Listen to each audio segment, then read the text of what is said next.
저는 요즘 사도 바울에 대해서 많이 말씀을 묵상하고 있습니다. 사도행전에 나오는 사도 바울은 저에게 있어서 굉장히 중요한 분이라고 생각을 합니다. 물론 전 세계 기독교인 모두가 이 사도 바울 선생님을 좋아하고 바울의 복음을 통해서 새로운 믿음의 삶을 꿈꾸고 영적인 도전을 하리라고 믿습니다. 제가 바울을 좋아하는 것은 바울과 너무나 비슷하면서 또 바울과 너무나 다른 삶을 살아왔던 저 자신의 모습을 비추어 보기 때문에 그렇습니다. 사실 사도 바울은 한때 하나님, 예수님과 등지는 삶을 살아왔던 사람입니다. 자기의 열정, 자기의 헌신, 자기 철학으로 오히려 하나님을 더 아프게 했던 사람입니다. 그러나 바울의 그 철학은 하나님을 기쁘게 하고 있다라고 생각을 해왔던 그런 자기 철학 속에서 하나님을 위한 열심이 너무 하다 보니까 잘못된 열심으로 하나님을 아프게 했던 것입니다. 근데 사실 저는 사도 바울의 삶을 보면서 저는 저 자신의 철학, 저 자신의 사상, 저 자신의 분노를 가지고 세상을 살아갔던 사람입니다. 나의 철학을 꿈꿔왔고 나의 세상을 꿈꿔왔고 나의 분노를 가지고 세상을 살아왔습니다.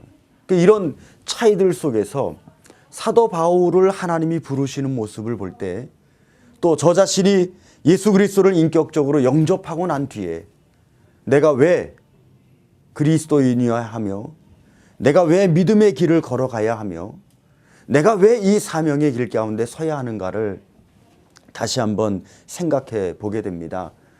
바울은 사도행전 9장에 보면 다메섹으로 하나님을 믿는 사람들, 그리스도인들을 잡으러 가고 있었습니다. 그러다가 그만 그곳에서 그는 예수님을 만나게 되죠. 사도 바울을 찾아오신 예수님, 그 예수님께서 그에게 음성을 주셨고 빛을 주셨고 그리고 그에게 사명을 주셨습니다. 저는 바울이 그때부터 그가 형장의 이슬로 사라지기까지 단 한 번도 이 복음 밖으로 삶을 내버린 적이 없던 것을 보게 되죠. 참 그 부분이 제일 존경스럽고 사도 바울이라는 인물이 얼마나 위대한 사람인가를 생각해 보게 됩니다. 특별히 사도행전 26장에 가보면 그가 마지막에 아그리빠 왕 앞에서 자기의 신앙을 변론하고 그가 사도행전 9장에서 만났던 그 예수님에 대해서 이야기를 합니다. 그러니까 사도행전 26장은 사도행전 9장에 있는 사건을 설명해 주는 장면입니다. 그리스도인에게는 이런 삶이 있어야 됩니다.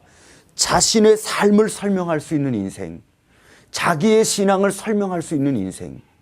지난 주일날 여러분들은 교회에서 무엇을 들었습니까? 하나님의 말씀을 들었을 것이라고 믿습니다. 하나님의 말씀을 들었다라고 생각을 합니다.